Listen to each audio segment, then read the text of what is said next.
எப்போதுமே கடினமா உழைச்சு, முயற்சி பண்ணி, உழைப்ப 100% குடுத்தோம் அப்படின்னா, நம்ம வந்து சக்சஸ் அடைய முடியும். அதே நேரத்தில சோம்பேறியா உழைக்காம உட்காந்துட்டு, சக்சஸ் வரல அப்படின்னா ஜெயிக்கவே முடியாது. ஒரு சின்ன எக்ஸாம்பிள் சொல்றேன். ஒரு விவசாயி இருக்காரு. அவருக்கு 2 பசங்க. ஒருத்தன் வந்து சோம்பேறி, அட்ட சோம்பேறி. ஒருத்தன் வந்து நல்லா சுறுசுறுப்பா, கவனமா இருக்கக்கூடியவன். இந்த விவசாயி என்ன பண்றாரு, 2 பேரையும் கூப்ட்டு, 2 பேருக்கும் வந்து விதைகள குடுக்குறாரு. குடுத்துட்டு 2 பேரையும் போயி அ அந்த விதைய விதைச்சு, செடிய உருவாக்க சொல்லி குடுக்குறாரு. இந்த சோம்பேறியா இருக்கவன் என்ன பண்றான், போயிட்டு செடிய வந்து விதைய போட்டது மட்டும் தான். அதுக்கப்புறம் அத கண்டுக்கவே இல்ல.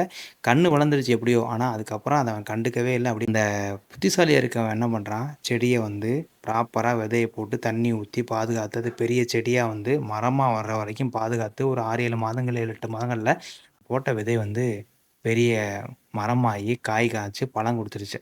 இந்த விவசாயி 2 பேரையும் கூப்பிட்டு பேசுறாரு. அப்போ வந்து கஷ்டப்பட்டு அந்த செடிய பாதுகாத்து உழைச்சிருக்கனால உனக்கு சக்சஸ் கிடைச்சிருக்கு. அந்த செடி காய்ச்சிருச்சு.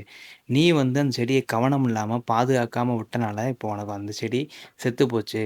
அதாவது வெற்றி அப்படிங்கிறது அதிர்ஷ்டத்துல இல்ல, முயற்சியில தான் இருக்கு. முதல்ல நம்ம முயற்சி எடுக்கணும். முயற்சி இல்லாம வெற்றி கிடைக்கலைன்னு சொன்னோம்னா, அது வேஸ்ட்டு. அதெல்லாம் முயற்சி எடுக்கணும். சோம்பேறித்தனத்த குறைச்சிட்டு, ஒரு ஒரு செயல் செய்ய சொன்னோம்னா, அதில கவனம் இருக்கணும் அப்படின்னு சொல்றாரு.